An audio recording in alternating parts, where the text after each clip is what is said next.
In a geometric sequence, the ratio of any term to the previous term is constant. Ratio means division. So if you take the second term divided by the first term, that should be the same as the third term divided by the second term. It should be the same as the fourth term divided by the third term, and so on. Basically, you need to multiply or divide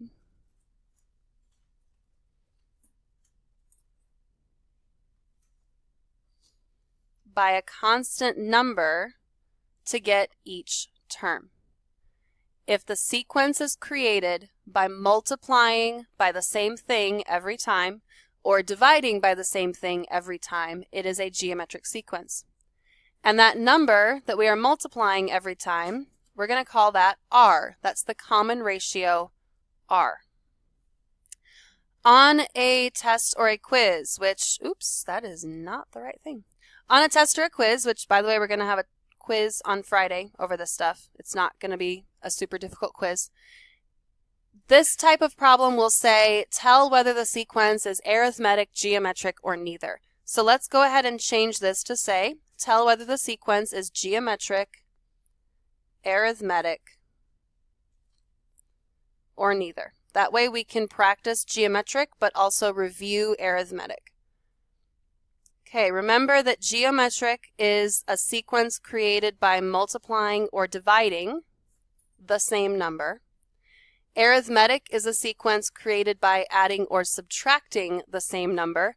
And if it doesn't fit either of those patterns, then it would be neither. So take a look at number 1. If we try adding, to get from 2 to 6, we'd have to add 4. Would we do 6 plus 4 to get 18? No. So it's not arithmetic. Let's try multiplication. 2 times 3 is 6. What happens when I do 6 times 3? 18. 18 times 3 is 54, and 54 times 3 is 162. So this is a geometric sequence, and the common ratio is 3. Now let's look at number 2. If we try geometric first, 2 times 3.5 would give us 7. But then if I did 7 times 3.5, I think I'd get something like 24.5, I think. Definitely not 12. So it's not geometric. Do you notice any other patterns here? I see that the 2's and the 7's are like repeating themselves. So I think this is plus 5, plus 5. And because we're adding the same thing every time, this is an arithmetic sequence, and the common difference is 5. Okay, a hint for you. Take a look at number 1. Do you see how we start with something like 2? Do you see how quickly we get up to a number that's really big, like 162? If you're multiplying, the numbers are going to increase very quickly. In number 2, to go from 2 as the first term to 22 as the fifth term, that's not that big of an increase. So when it increases gradually, it's probably arithmetic. When it increases really fast, it's probably geometric. So that's a way that you can say, well, number 2, it doesn't increase super fast, so I think it might be arithmetic. Let's check that first. All right, on number 3, I feel like these aren't increasing super fast. We're only going from 6 to 42, so maybe this is arithmetic. So if I do 6 plus 6, I would get 12. Is 12 plus 6 20? It goes plus 8, plus 10, plus 12. Okay, let's try multiplication. 6 times 2 is 12. Is 12 times 2 20? No. So it's not geometric. Is it arithmetic? No, it is neither. Some people get screwed up. They see that it's an addition pattern and they say, oh, addition, that means it's arithmetic. But it has to be adding the same number every time. So even if it's an adding pattern, it has to be adding the same number for it to be arithmetic. All right. At the bottom of the page, we have the formula for a geometric sequence. And I'm going to have you rewrite this formula.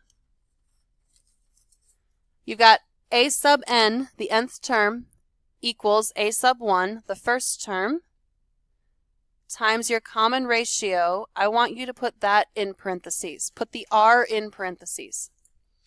It's just generally better to put the r in parentheses so that if it's a fraction or if it's a negative number, it's contained within those parentheses.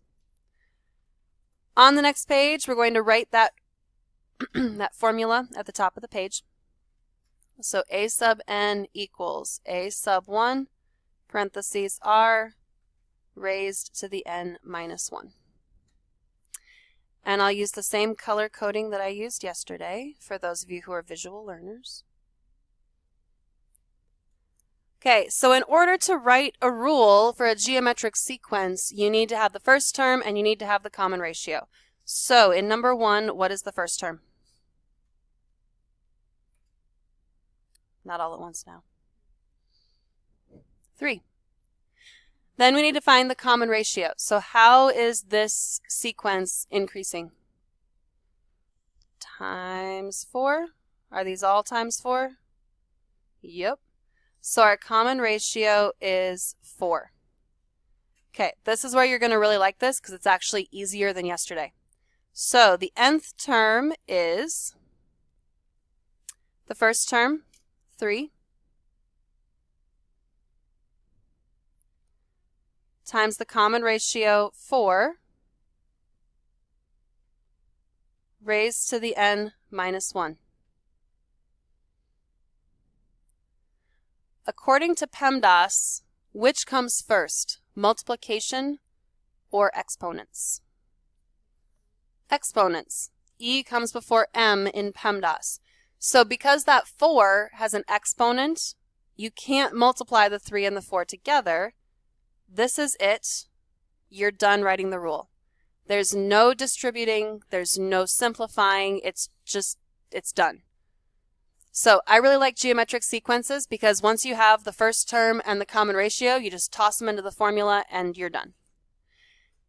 It does want us to find a sub 7. So if we're going to find the 7th term, we need to plug 7 in place of the n.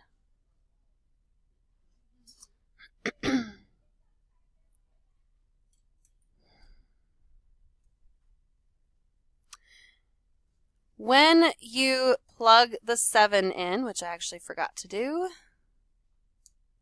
if you have one of the newer graphing calculators, you can plug it in exactly like that. 3 parentheses, 4, closure parentheses, raised to the 7 minus 1.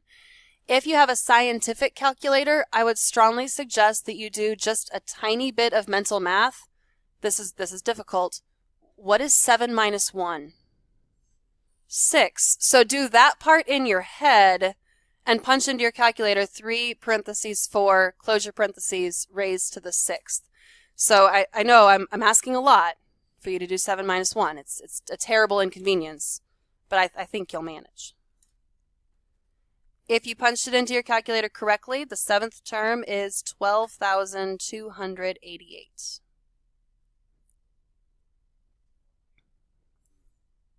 In number 2, we're starting with a bigger number, and notice how tiny it gets really fast. It gets down to a fraction really fast.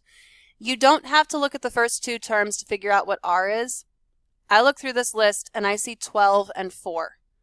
How do you go from 12 to 4? You divide by 3. But how do I go from negative 12 to positive 4? We are dividing by negative 3. So 36 divided by negative 3 is negative 12. Negative 12 divided by negative 3 is positive 4, and so on. But r needs to be the number that you're multiplying by. So think about this for a minute. If you're dividing by negative 3, what would that be the same as multiplying by? Negative 1/3. Dividing by 3 is the same as multiplying by 1/3. So dividing by negative 3 would be the same as multiplying by negative 1/3. And our first term is 36. So let's write the rule. A sub n equals, see if you can finish that on your own.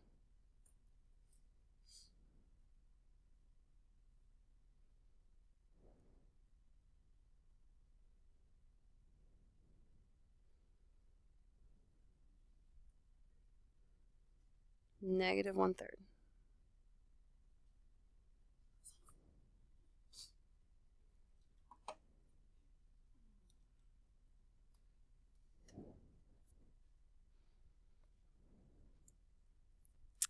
When you plug 7 into this, you can just use your calculator. It'll probably give you a decimal if you want to change that decimal back to a fraction. If you don't know how to change stuff back to a fraction in your calculator, bring your calculator to me so I can help you with that. But when you plug this in, you should end up with a sub 7, the 7th term. It's some crazy decimal. If you change it to a fraction, it's 4/81. All right. Just like yesterday, we're also going to talk about what happens if you don't have your first term. So in this example, one term of a geometric sequence is a sub 5 equals 54.